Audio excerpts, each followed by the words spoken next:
Hi, I'm Dr. Peter Surm, Director of the Crawford Spine Center at Cincinnati Children's Hospital, and with me tonight we have Tania Marcano, a mom whose son was treated here at Cincinnati Children's with metacasting for early onset scoliosis.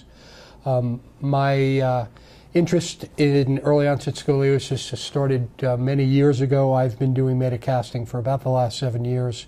I learned from Dr. Mehta herself how to do this. And we will discuss early onset scoliosis tonight. I'm going to let Tania tell you a little bit about herself. Hi, my son Hector was diagnosed with the early onset scoliosis just a little bit after his first birthday.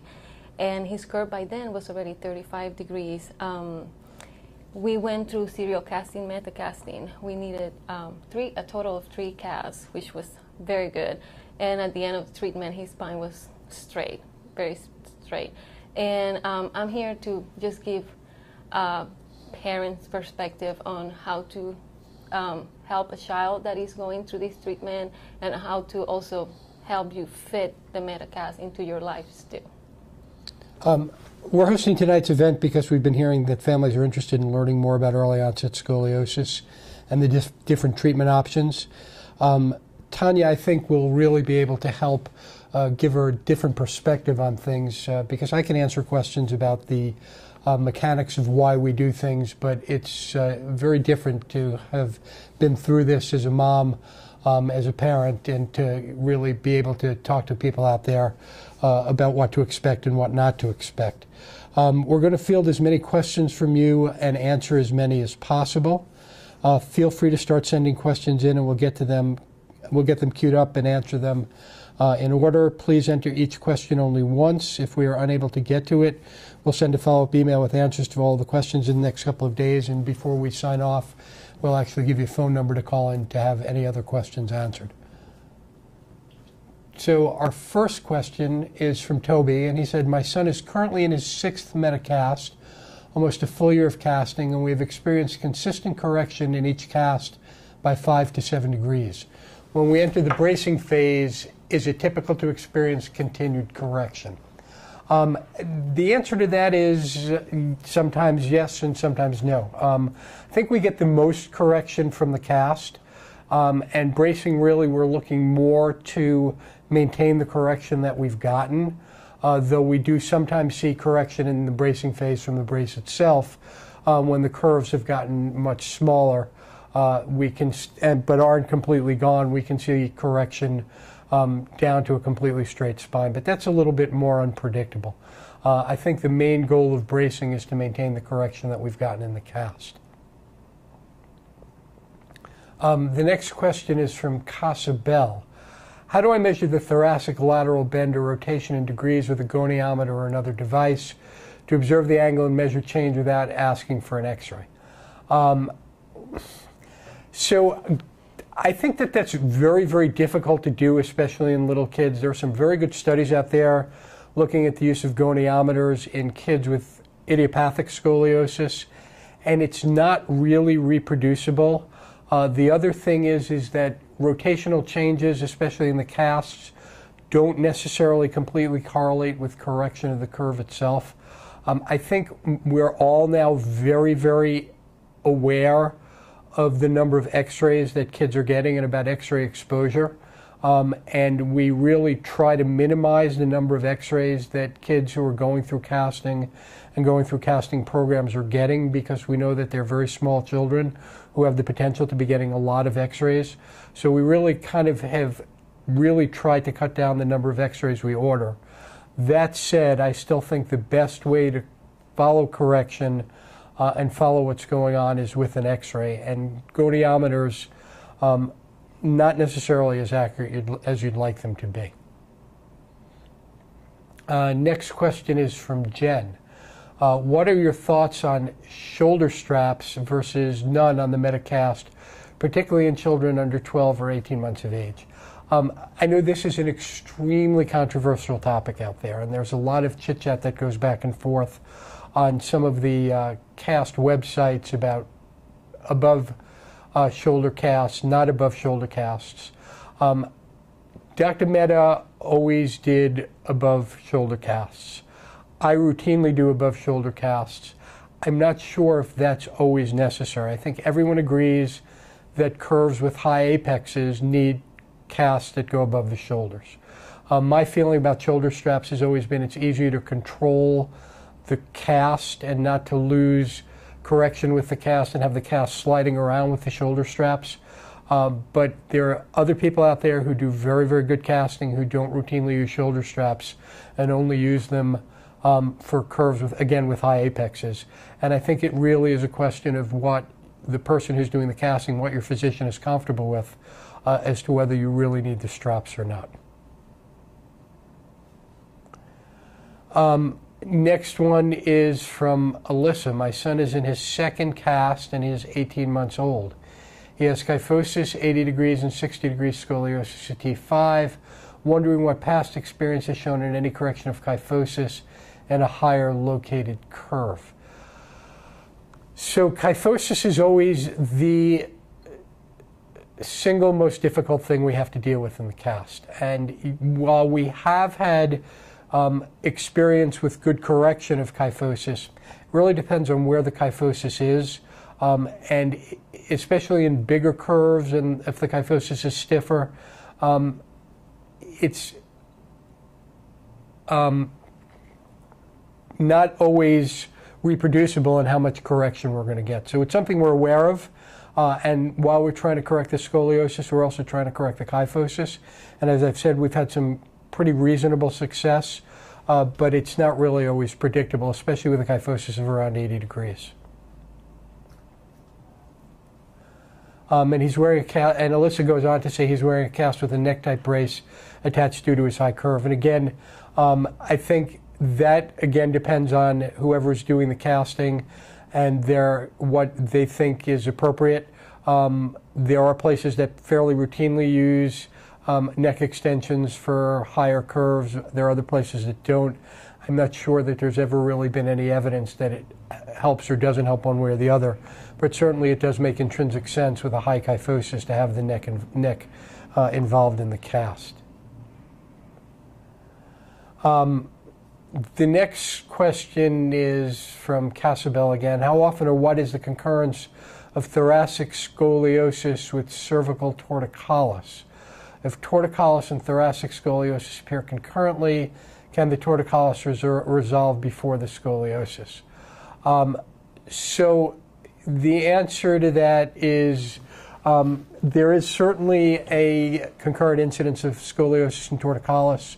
I think the incidence is about 20% of kids with torticollis have scoliosis. So we do see them together. I don't necessarily think that, unless it's a congenital torticollis, that there's any relationship between the torticollis and the scoliosis. The torticollis, in most cases, is what we call congenital muscular torticollis, and is due to in utero positioning and tightness of one of the muscles, the sternocleidomastoid. That is something that resolves with stretching and physical therapy. And yes, the torticollis can resolve before the scoliosis resolves. The correction of one really is not linked to the correction of the other at all. Casabel goes on to answer, in your estimation, what is the most significant anatomical tightness on the concave side and or weakness on the convex side of the curve? I think both of those things are not the cause of the curve, but are secondary to the curve itself. So I'm not sure that there's really weakness. I think there's tightness on the convexity because the muscles are pushed by the curve, but I don't think those really have much to do with the genesis of the curve. I think the curve itself, the curve is intrinsic to something that's going on in the spine itself that we don't really completely understand. And I think the muscular changes themselves are secondary to the curve and to the progression of the curve. I'm going to take a step back for a minute, and I'm actually going to ask Tania a question. When you first came in and you were told that Hector needed a cast, take us through your reaction, what you thought was going to happen, and then once he started casting, how you as a family coped with him being in the cast, and did it change how it changed your life? Were there things you had to do differently? Well, when we first got the diagnosis, our pediatrician had already ordered an X-ray. So scoliosis was not necessarily new to us, as I also have it. But once we sat with Dr. Sturm, and yes, we got the confirmation, and he explained what the process was going to be, I don't think it shocked me until I probably left the office and sat in my car of what it was going to be. It was certainly something new. We were not against it at all. We just said, because I knew that there are people that get surgery for this, and I wanted my child to have a less invasive treatment. Once we get through the process with the help of the nurses, because they were explaining everything to us the same as Dr. Sturm, the day of casting went fairly smoothly until we got to pick up our child after surgery, that you get that bulk around his torso. That was, I think, the most shocking part of it all. Because you talk about it, but not until the cast is already applied, you don't know what it is. And so stiff, and you see that this little 13-month-old by then, with his little arms sticking out of this big vest. And that's when it kind of sank with us. The first cast, we just let it go. Our son has just learned how to walk. So we knew that first couple of weeks he was constantly on the floor, because he was still needed to adjust how to balance his body with those 3 to 4 extra pounds on top. And I think major adjustment, there's lots of things that you don't think about until you are either at a location or it just you need to do it. We had, of course, bath time, which he loved, that we couldn't do anymore. With him soaking, we just needed to just adapt. And again, my first cast was really just, maybe it's not the first advice, we just went with the flow. We just let the cast sort of dictate what we were doing, and then from there, we just follow our life pretty much the same. Because once we saw that our kid, he was just climbing and running and dancing without a care. He was just minding his own business and letting his little friends lift his shirt just to see what he was wearing. I think you, in a way, sort of feel happy and forget, in a way that what he's going through, and that's the attitude that he had as a 13-month-old. Okay. Go back to some of our questions. Question from Polly. Tania, how did you explain the cast to strangers that ask about your son? How in depth did you explain? I think it also depends on what the person knew about scoliosis. I think I was a little bit naive. I knew what scoliosis was. So to me, it was like, oh, well, he got scoliosis. But then if you see the reaction on the person that looked at you like, what exactly is that they were still puzzled, I will explain, that's when I will go in depth, explaining that it's a curvature of his spine. And I will say, usually a lot of people know what a hump or a bump is. So once I explained that, they kind of visualized it and understood. And how I explain the cast, I will say, imagine a bulletproof vest. and they're like, oh, okay. And I will explain the over the shoulder straps and the opening in the tummy area. And a lot of people, I don't know, I didn't get any weirdness from people when I was explaining it. A lot of people were very receptive of it. I think most of them were very sorry that he was going through this. But once they saw my guy running all over the place, climbing the stairs, going down a slide, they were just amazed to see all the things he could do, like if he was not wearing the cast at all. Again, I think it just depends on the person that's asking the question. And I tried to keep it casually, but a lot of people, I was surprised, they were very interested on the treatment we were following, on how long we needed to keep it, and depending on how many questions they ask, I usually just ask them all, and they follow through Facebook, or a lot of our friends, they know exactly what he did, and they're still all amazed the same way we were, his parents. And I think that the Facebook, the whole social media, you want to talk a little bit about the whole social media thing with casting and parent support? Sure. We started this journey in January 2011. And yes, I found through social media, I found a couple support groups, and that's how I kept in touch, and I come in contact with local families as well. But I'll say 2 years later, there is a presence in Facebook, for example, that you can find a lot of people talking about infantile scoliosis, and you can find a lot of moms, usually, talking in these forums about casting. And it's a great way, especially if you don't know anyone locally in your area, talk with other parents about what to expect about the process. At the same time, you can connect with local parents, and you can get the scoop about the doctor that's treating your kid. That's what I did, just to get to know who our doctor was. And we found a great group that had been formed, that a lot of the kids had been treated by Dr. Surm, and that's how we knew we did the right thing, having our kid follow this treatment, and that we had wonderful hands taking care of him. If you're not on Facebook, because not a lot of people are not part of it, you could always, that's a wonderful thing about search engines. You just type infantile scoliosis, Mehta casting, you will find videos in YouTube, you will find other support groups.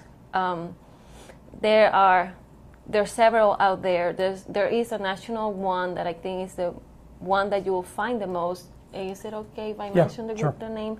Is Infantile Scoliosis Outreach Program. And usually that's the first one that will pop up, and you will find it's nationwide. You will find parents even from Australia, South America, the UK, that have their kids being treated using Mehta casting. And you get opinions, you get advice. Sometimes you just need to vent. Because you will get frustrated if for a cast or two the treatment is not going, or the spine is not going the way you want it to go.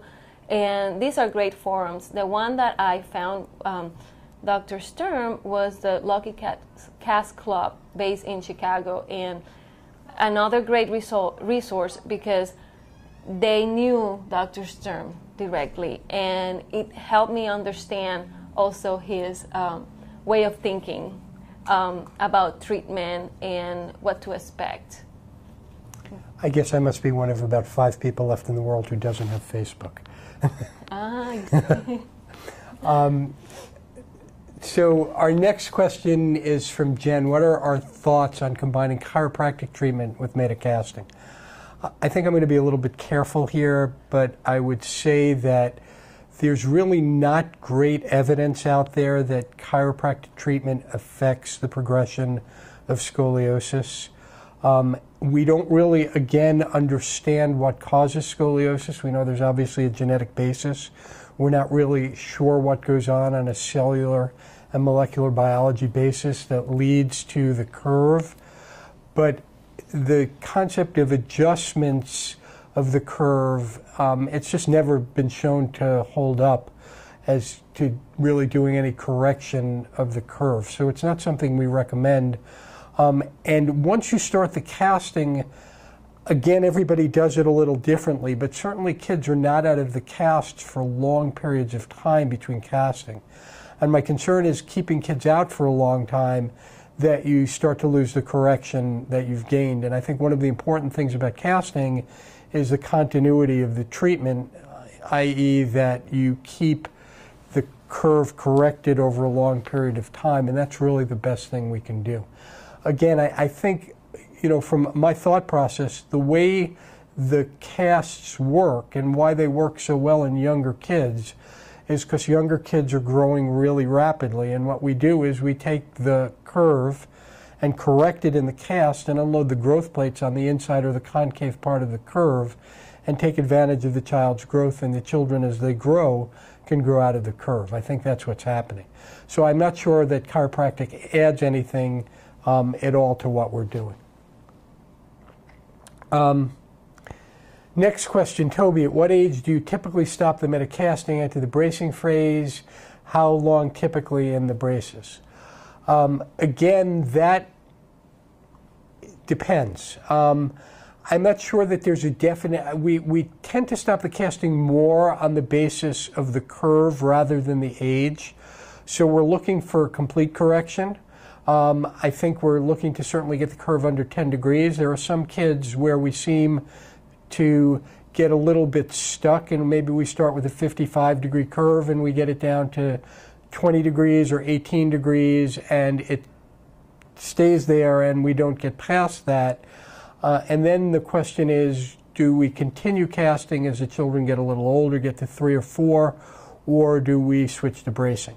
And I'm not sure that there's definitely always a right or a wrong answer to that. I think there certainly are kids who've been in casts for past age 3 or 4, past age 4 certainly. Whether it works as well as kids get older because the growth tends to slow down proportionally, and maybe we're not taking advantage of the growth as well, that's a possibility. So I think it really depends on each individual child. And as far as the brace goes, it also depends on where the curve is. So for someone like Hector, whose curve was really just about gone when he went into the brace, we braced for a year, and then we stopped the brace altogether. But there are other kids whose curves may be around 20 degrees or 22 degrees or 25 degrees after a significant period of casting, who will end up staying in the cast longer because we're trying to make sure that the curve doesn't get worse, and we want to maintain correction. So again, that depends on the child's age and the curve itself. Jamie, do you recommend the cooling vests that are available to keep a child in a metacast cool for the summer? This is the first time I've ever heard that, and maybe Tania can speak to that a little bit, because Hector was in the cast during the summer. To my mind, there's enough of a cutout. The cutouts are big enough that I don't think it's as much of a problem. The thing I worry about with the cooling vests is if something happens and they leak, the cast is going to get awful wet, and that's a problem. But other than that, I don't really see a problem with it, but it's certainly not something that we recommend. But maybe Tania can talk a little bit too about the cast during the summer. We did not get a cooling vest.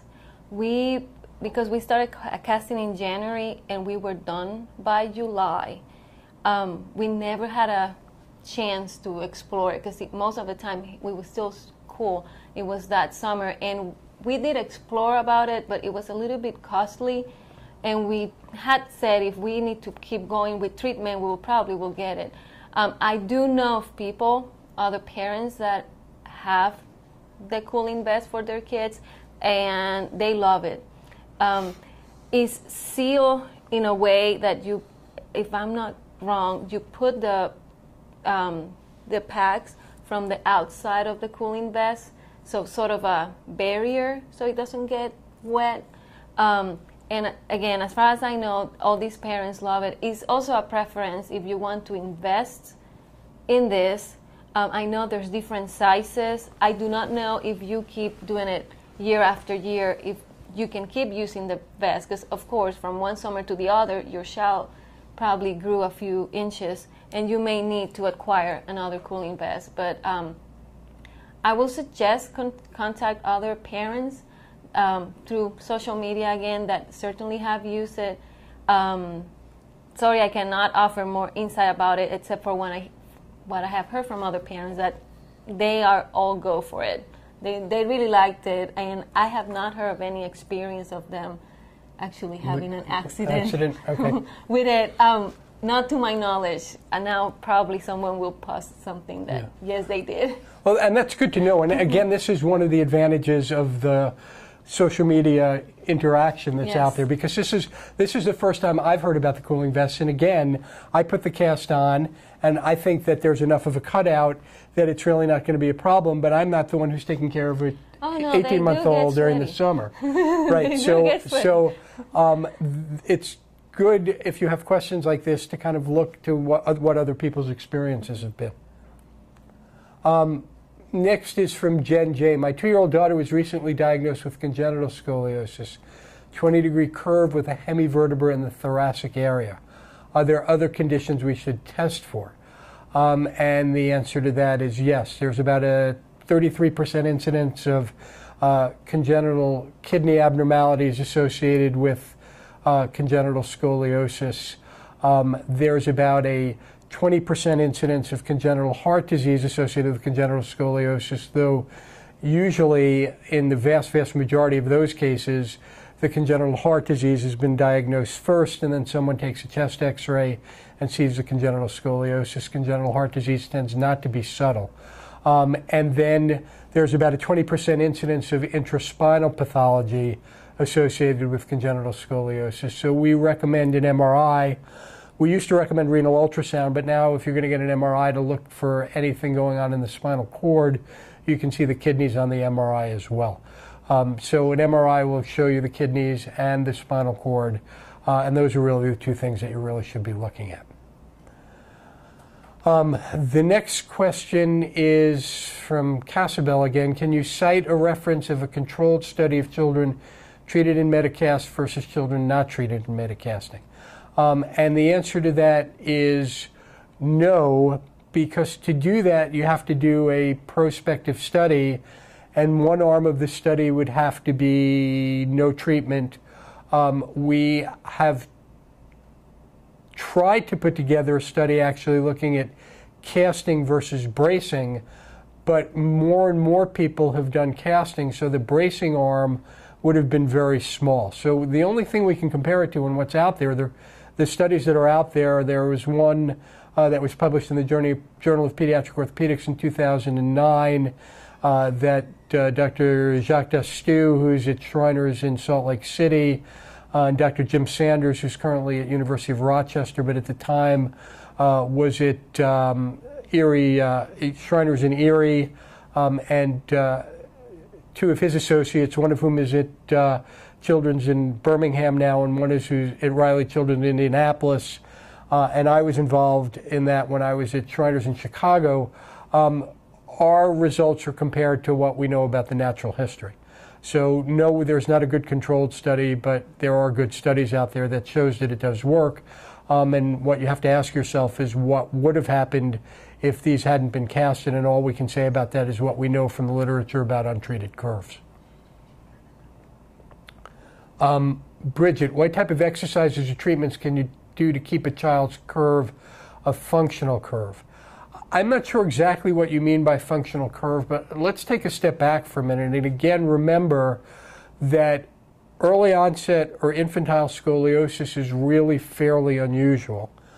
And of the cases that occur, about 90% of them, the curves resolve spontaneously without any treatment. That's without bracing, without casting, just with observation. So when we talk about this, we're really only talking about 10% of a small group of kids who have this condition. So if the curve is really functional, it will probably get better by itself. And exercises or other treatments, do those really have an effect on it getting better, or is it just the curve getting better? If we tell you to do an exercise bending your child back and forth twice a day, is that really what's helping the curve not get worse or get better? Or is it just a natural history that the curve is going to get better by itself? And I think it's really more that most of these curves get better by themselves. So I think the answer to that is no, there's nothing else that's been shown to not have curves progress. But again, the vast majority of early onset curves are not going to be progressive to start with. Jen J has a follow-up question. Is casting ever an effective treatment for congenital scoliosis? And the answer to that is probably not. Again, congenital scoliosis is based on an abnormal vertebra, and the problem with congenital scoliosis is asymmetric growth, because with a hemivertebra, because there are more growth plates on the convex side or the outside of the curve than on the inside, and casting really is not going to change that. So the answer to that is I don't really think casting plays a major role in congenital scoliosis. The good news, Jen, for you and your child is that with a 20-degree curve, progression is not always the case with congenital curves. Some curves do progress, some curves don't. And with a 20-degree curve, certainly the best treatment is observation and just watching to see what's going to happen. A question from Jody H., a question for Tania. Did Hector have any problems with delayed milestones? How did you encourage him to play safely outside and with other children?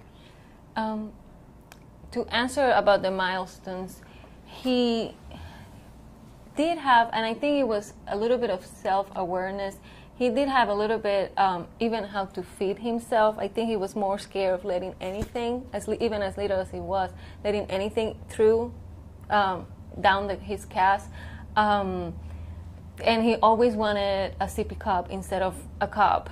Again, by then he was 18 months old, so you cannot really expect a whole lot about it.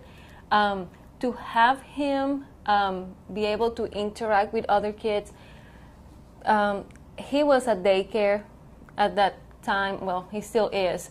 And so there, with the other kids at daycare, he just played like normal. Granted, I think it depends on your child. He's very outgoing. Our son's very outgoing. He's not shy at all. So, and he makes friends with everyone. And he just, you will notice he had he was wearing something because he looked like he was wearing football pads with his shirts. But he will all play with his cats. His little friends were all very accepting. He will even let his friends sit on top of him as he will be laying down on the floor and hold them. But he was, again, I think it depends on your child. As soon as they went outside, he will be playing outside. I think once your child gets comfortable and gets used to the cast, you will see that he will have nothing will hold him back in terms of how social and how he wants to play with other kids. If you have a child that may be a little bit shy about it, I will still try to encourage your child. If it would have been Hector, I would still try to get him out there and play. We also have a daughter, so she was always playing with him. So it was not new to him to have a partner in crime, to play around or to climb or to play in the little area. So we never experienced him not being able to do what he wanted except to play with sand or with water. Everything else was fair game, and he will do it even without we allowed him to do it. I hope that helps. Yeah, I think that's very good, because again, I think a lot of parents, when kids first go in casts, are concerned that, is the kid going to get hurt if they fall down, or or what's going to happen if they're playing with other kids, and I think that's very helpful. And it did happen with him that first couple of weeks he stumbled. And I know I asked you because he had bruises all over his forehead, and I asked you if we needed a helmet because I was concerned about him getting a concussion. But once they get their balance back, everything is fair game for them, and they're so resilient that you will just be amazed of everything that they can do. And honestly, I think he started his terrible twos at 17 months. There was no way of stopping him, even if you were saying, but you may fall and be concerned about it. He just stand up and kept going. Yeah, and from my standpoint, we have not gotten feedback from parents about there being problems with kids getting hurt in the casts, and I think everybody pretty much just lets them go. The next is a question from Polly. Wouldn't it be beneficial for pediatricians to refer to spine specialists immediately instead of recommending the typical wait 3 months and see, is this an area which can improve? You know, I think we try to get the message out to the pediatricians. I mean, to my mind, early onset scoliosis, even if in the cases of the kids who are going to spontaneously get better, really should be followed by a spine specialist. So my recommendation to the pediatricians out there would be, as soon as you see this, refer it on, because it's something, unfortunately, we've seen kids who, it's not unusual, it's not always usual, but we've seen kids even who we have said, you know, we'll see you back in 3 months, and then suddenly the curve really takes off. So I think as soon as the curve is diagnosed is the time for them to be referred on. Next is from Amy. Would you recommend beginning metacasting for a 4.5-year-old? Again, I think it depends on the size of the curve and what the goal is. I think that casting certainly is more successful under that age, again, because of growth, but putting a 4.5-year-old into a cast and trying to get some correction of the curve and then switching to a brace is not unreasonable. So I think, again, it depends on the individual child, and also it depends on how big the curve itself is. The next, I'm going to let you pronounce the name. Ismail Egues. Egues. Next is from Ismail Egues. Hello, Dr. Surm. This is Ismail Egues from Lima, Peru, father of Sophia. Thank you for training our doctor in Cincinnati. Sophia is doing good on treatment right now, is on 30 degrees from 60 degrees. Question is, for how long would you recommend to keep treatment with metacasting on an almost 4-year-old child with a curve less than 30 degrees? Again, this is the million-dollar question, as we've talked about. I think it's probably, she's not been in a cast for that long, so I think it's probably still worth trying to cast her for a while longer and just see how it continues to respond. As I think this points up for people, one of the things that ISOP has been really committed to, and one of the things that those of us who are doing the casting are committed to, are training other people how to do the casting. Because I think this is a technique that really has a tremendous place in the treatment of early onset scoliosis, and in a lot of ways has really changed the paradigm in the way that early onset scoliosis behaves. And I think those of us who learned from Dr. Mehta, or like Dr. Destu learned from Dr. Cottrell, I think we feel we have an obligation to pass this on to other people. So we would like to see this technique adopted all over the world and have people all over the world trained in doing it, so that kids can have access to this no matter where they are. Next is from Nathan's mom.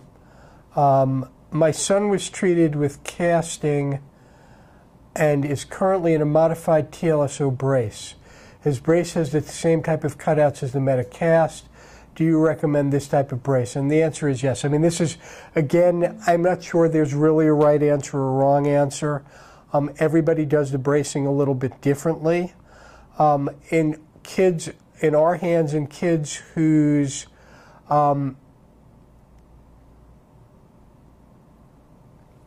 curves are completely corrected, we tend to switch to a bivalve clamshell type of brace, which is a brace that looks exactly like it sounds, like a clamshell with Velcro on the sides, where we're really not trying to get correction, but we're just trying to hold the curve, and I think those are a little bit easier to manage.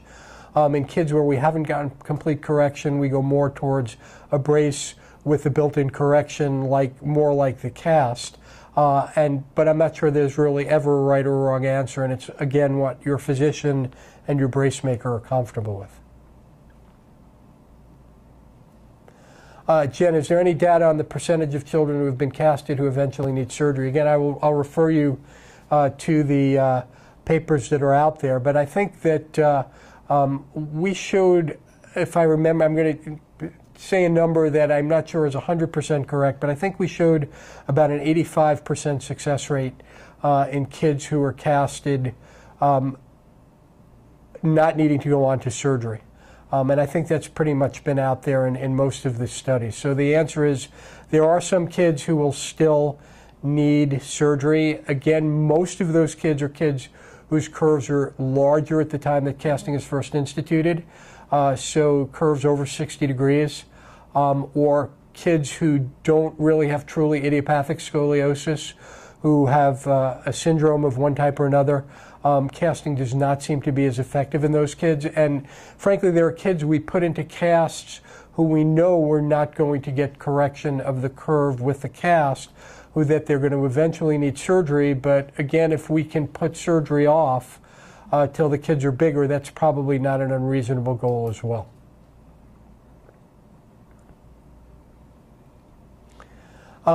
Jody, at what point are kids out of the woods for surgery later on, even if they aren't completely corrected? What point is it okay to live with? Again, I'm not sure we definitely know the answer to that. I mean, we know the history, we know the natural history of juvenile and adolescent scoliosis, and we know that kids whose curves are over 30 degrees who are still skeletally immature, that the risk of the curve progressing is very high. I'm not sure we know what percentage of kids with 25 or 26 degree curves, if that's where they are at the end of cast treatment, are just going to stay there or are going to end up progressing. And I think we're going to need to follow this out longer to really have the right answer for that. And Ismail says, thank you, you pronounced the name perfectly, Tania. And Ismail asks, how important and how does the back D-shaped window work? So I think that back window is important. Dr. Mehta really stressed that. And the rationale for that is that this casting is a derotation casting. So we are pushing up on the convexity of the curve from behind and pushing up on the rotation. And what the cutout on the other side does is let the back settle out into that cutout. So I think that the cutout in the back helps with the rotational correction, and that's why we do it. And I do think it's important. Jonathan, my child has early onset scoliosis and is just learning to walk. We're considering casting, but worried about the impact it will have on him learning to walk. And again, I'll let Tania, we talked about that a little bit, but I'll let Tania speak to that as well, because Hector was just starting to walk when he went into his cast, right? He did. He was a late walker. He started walking at just like a couple weeks before he got his first cast. And it took a little bit of patience, and you could see he was trying because, again, it's 3 to 4 extra pounds that he got on top. So he needed to learn how to balance himself again. He did, and once took a little bit of patience, a lot of bruises and bumps. He still made it out okay, but take some patience. I know from other parents that their kids were casted even before they attempted to walk around 9 months. I think it was Addison, 10 months. Yeah. And they learn how to walk in cast. It may take a little more time that child without the cast, because again they need to learn how to balance, but they will. It won't stop it from reaching these milestones. Maybe not when you are expecting them to do it, but they will do it. It just requires a little bit of patience, and usually if your kid doesn't know any better, they will get on it very quickly. I mean, that's all they know is wearing these casts, and they will do it. They will reach their milestone. One thing I want to point out is when they get the cast, they're still with the anesthesia. They still are a little bit woozy about it. I would not let them walk by themselves with that cast probably the first couple of days, because still they need to get used to it. Once you remove it, the same thing happens, because they're so light on their feet. They still get they still lose their balance. That's one thing I didn't think of it until I saw my son doing it, because he was used to wearing these extra pounds on top, and then he didn't realize he was so fast without it. So it takes some adjustment, but they get on it. I'm not trying to, paint everything pink, like everything goes so fabulous, but you will be amazed on how quickly your kids get used to and adjust to this process. I think it's always harder on the parents. Yeah, it's definitely harder on the parents than on the kids. That's what I always say to the families when we first put in the cast on, that the kids adjust to it very, very quickly, yes, and it takes the parents a while to adjust to it. Oh, yeah. Yeah. Speaking of that, let me take a step back and ask you again. I actually, for the people who are out there watching, I hope every family is as good as Tania and her husband have been to work with from a physician standpoint. They really advocated for their child. They never just accepted what I told them at face value. They always asked questions, but I certainly would much rather have intelligent, informed families who can participate in the decisions that we're making. So how, as a parent, do you best advocate for your kid when they're in a cast? How do you make sure you get your questions answered? How do you make decisions along with the physician? What's the best way to go about doing that? Again, in our experience, once we got the initial diagnosis for him, I went straight to search engines. I was trying to read everything I could, not trying to freak out, because you start reading all the complications that you may have if you don't treat it at the same time, but getting, all the information. And that's when I started contacting other parents on what to expect in terms of how I should treat the cast, because it's easier if you have this information beforehand than when your child get casted and then you're left with it and what do I do now? We did a lot. I think that's the beauty about the times we're living now, that we can research all this information. Sure enough, once we were close to casting, and even after casting, I was in constant communication with you and your staff. We were very persistent, right? Without a doubt. We were very persistent because, again, you are your child advocate, and with all due respect, I certainly respect the medical community and what they're doing for my child, but I certainly want to understand what's going on. We don't do very well, or I don't do very well with just, this is the way it works, it will go fine. I want to understand, but why? Is the curve going a certain way? The brace is an effective method, because that was the transition I had a little bit of trouble with between cast and brace. And it's just keep an open, I guess we were lucky to have this facility in our backyard, because we were able, I either will make an appointment or I will call. I will do it all the time, because you want to have information about the condition. You wanna understand what's going on with your child. You wanna also have them know that as they are committed on your child's well-being, that you certainly are. And having all this information available, it just helps us even help other parents. Because the same way I talk to you guys, I will talk to other parents. I will ask for their advice, their opinion. If not, I will share what I learned from you. And that's one of the good things we have nowadays, that we have these tools that we can do this. Yeah. Thanks. Our next question is from Bonaker. Our son will be 4 in October, and his 6th cast couldn't start until he was 20 months old. Unfortunately, his curve is nearly 50 out of cast, around 25 in cast. Should we still be hopeful?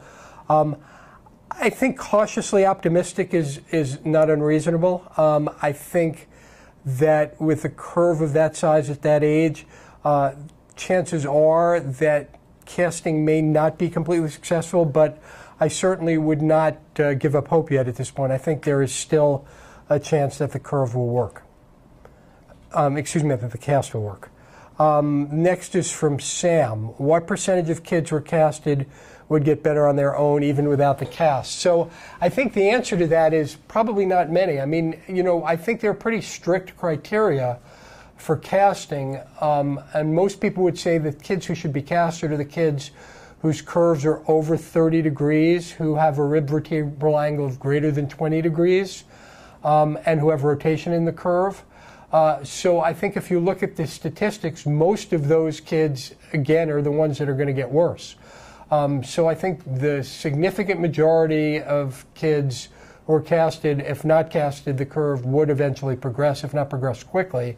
And again, remember that they represent the small percentage of kids with early onset scoliosis, that most kids, again, who have it are going to resolve spontaneously without treatment. Question from Ismail again. After the metacasting treatment is finished, for how long do you recommend them to wear a brace? How do you know when to stop? And so, again, as we talked about a little bit before, it depends on where the curve is at the end. It depends if the curve is completely corrected and we're looking for just to hold it briefly, or if the curve is at a point where they're still, after they come out of cast, going to be a risk of progression, and those kids are going to be in the brace longer. So I think, again, it really depends on where the curve is. From Casabel, what are some home adaptations or child seating or sleeping changes that you make at home to support a child wearing the cast? Tania, why don't you talk about that?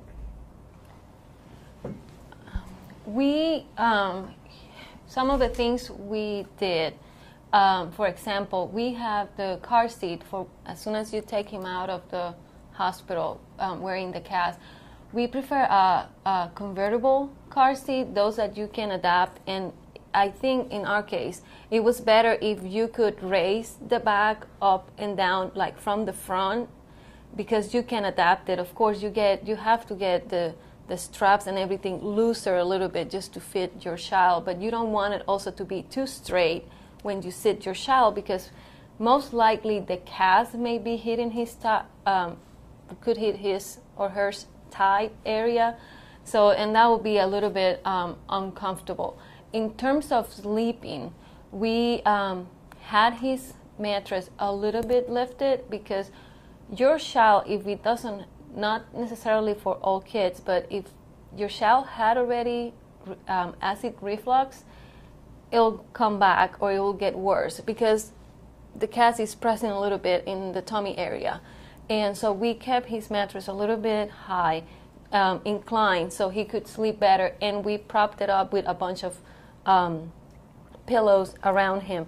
He slept he had always slept through the night, so we didn't have a change in that. I know some kids, because they're so uncomfortable, they cannot sleep very well, and their casts do affect their sleeping patterns. But I will say put a bunch of extra pillows. A lot of people use the boppies, if not those body pillows, just to prop them and help them. When they are very, very little, they still use the boppies to help them sit, because some of them still need to learn how to balance sitting and not falling backwards when they're wearing these heavy casts. We bought a bunch of bibs to make sure every time he was either snacking or eating, nothing will go in. But regardless how many times you clean that cast, you will find something when they remove it. I think the popular thing to remove is Cheerios. Right. It's always stuck in there Cheerios somehow. Cheerios and raisins. And raisins. Yep. Yes, they get. But again, that is what worked for us. Some parents, they needed a firm mattress and laid it on the floor, and that's how their child slept better. Strollers, I think any stroller will be fine. You may have to leave it a little bit inclined just for their comfort. But if your child cannot sit very well, then that means anyway that the cast is probably too low, in the little body, so you may have to talk to your doctor to have it trimmed. Yeah. Because, again, your child should have full mobility of their arms, their necks. If they cannot really move their necks, you know that those straps may be too high. They should be able to sit well without having any marks in the little tight area. Right. And even potty, they should be able to sit in the potty without a problem. Yeah. We had that when we were potty training our little guy. We had that happen, so we needed to modify the bottom portion of the cast. So he was refusing to sit because it was too low in his little area. Yeah. I think that that's really important. I think that when we trim the cast, we do it with the child still asleep lying down. So it is we're not always completely accurate with how much we need to trim, but the goal really is to make sure they can sit up without any pressure. So what I always say to families is, before you leave the hospital, don't leave the hospital. sit your child up and make sure that they can sit, because it's much easier to trim it out while you're there than to have to come back, especially for the families out there that are traveling long distances. So I think that that's really important for the families to make sure that the kids can sit up well. And your kid will be still be sleepy because of all the anesthesia and that, but do not leave the hospital without checking. Even if you find sharp areas on that cast, I mean, check everything. I mean, our first cast, we came back like 3 times because there were still areas not fitting well. But once you as a parent, I mean, you know your child, you'll see what is too low, because they don't get to see it in the OR. Is you and the nurses here in the post-op, they're great, so they will work with you the same as Dr. Surm nurses. So they know what to look for, but at the same time, you know what you need to have done in that cast. Yeah, I think that that's really, really important, and that's something that the parents kind of need to advocate for. Yes. Jonathan, my 2-year-old was just diagnosed. Does this mean my newborn will have it too? And the answer is probably not.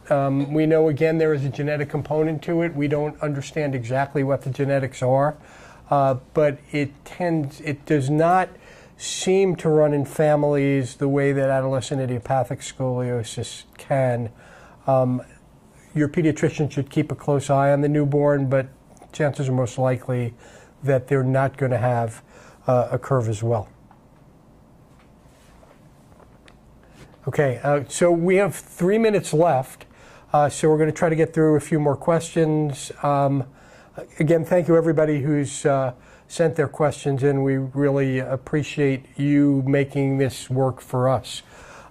Sandy J, can you effectively modify the cast for children who have a G-tube? And the answer is yes. I mean, when we have, again, a fair number of kids who we do this on are not kids with idiopathic scoliosis, but have syndromes of one kind or another, have G-tubes in, and the belly cutout can be made to accommodate a G-tube. We actually have one child who actually has a portacath that we have to trim out around the shoulder to make sure that can be accessed. So the answer to that is yes, that's not a problem.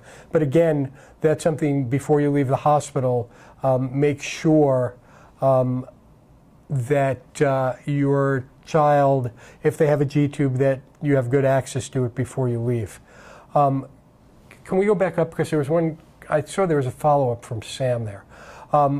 What does it mean if rotation is 2? Is that 2 degrees or level 2? And what's the most severe? I think I said if they had rotation 2, meaning rotation as well. So that's not 2 degrees of rotation. Dr. Mehta does talk about 2 phases, phase 1 and phase 2, with the position of the ribs in relation to the vertebral body, which is really a measure of rotation. But kids, if there's rotation at all in the curve, and their curve is more than 30 degrees, and the rib vertebral angle difference is greater than 20, then that's a curve that we worry about progressing. Mariana, are there any studies between acid reflux and scoliosis? Not that I know of, but a fair number of kids seem to have reflux who do have scoliosis. I don't know if that's more than in the population that doesn't, but I know Hector had reflux, didn't he? And I think that, again, with the cast, that can be a little bit of an issue sometimes. Yes, he, as an infant, he had it way before we started casting. He had gotten better, but once we started casting again, it came back with a very bad, because again, it does press at their tummy a little bit, and then as they are growing, that's kind of that's your cue that probably the cat needs to be replaced, because it really presses into their tummy area. The kids that I know, and there's fairly number of them that do develop reflux, they go into Prevacid or acid reflux medication, and it takes care of it. Of course, they will probably have to take it daily, but once they are on it, usually the vomiting stops, and any other discomfort that your child may have. Again, that's based on our experience and the other kids out there that I know have the same problem. Okay, so there are still some questions out there that haven't been answered. We will make sure we get back to you with answers on the ones that we haven't had a chance to answer. I again want to thank everybody who's sent questions in. And if you have additional questions, you can call 1-877-881-8479, and your questions will be answered. Again, I want to thank Tania very much for participating in this. I think it's really helped for the families out there. And again, thanks everybody for sending in your questions.